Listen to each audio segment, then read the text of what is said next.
In tonight's Future of Everything, the online forum has become a way for people to vent, connect, and speak out on things they're passionate about.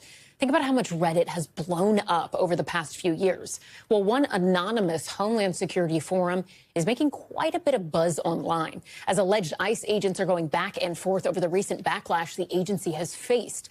While we cannot verify that everyone posting on this site is an ICE agent, this forum provides new insight into the real-world experiences and complaints of ICE officers, much like any other job. Let's bring in Victoria Elliott. She is a reporter for Wired who has been covering this forum as well as platforms and power.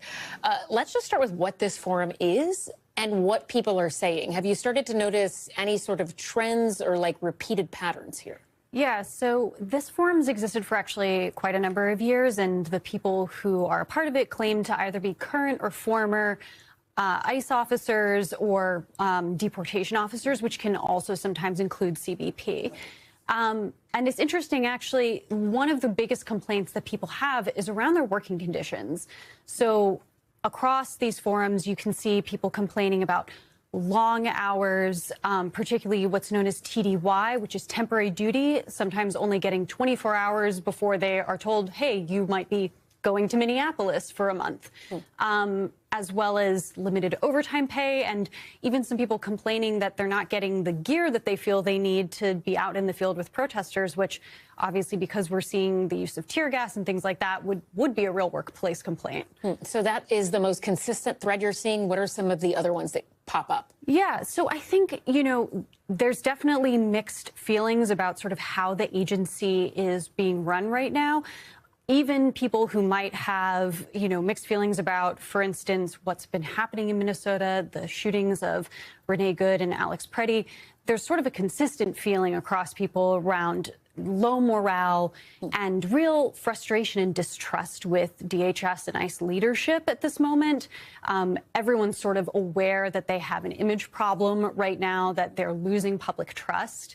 So I think across the sort of different ways that these posters are processing what's going on right now, those are really consistent, no matter where sort of on the ideological spectrum they seem to fall. Right after the death of Renee Good, your article mentions one user, and we can show people directly what they said, but they posted in the forum about how others allegedly considered her a domestic terrorist, writing in part, quote, "I have worked real terrorism cases, and I'm not saying it was a bad shoot and defending her. I am just saying it did not have to happen." With the back and forth that you're seeing, and even just all of these different threads, help us understand that in the broader context of how ICE operates and where things are today. Because when it comes to just agents, ICE agents, there's like, what, 22,000-ish active ICE agents or officers today. Yeah, so I think a really important context here is that the way deportation work has historically been done, especially with ICE, it's been a lot more targeted. They say, you know we have this person, we're going to go after them.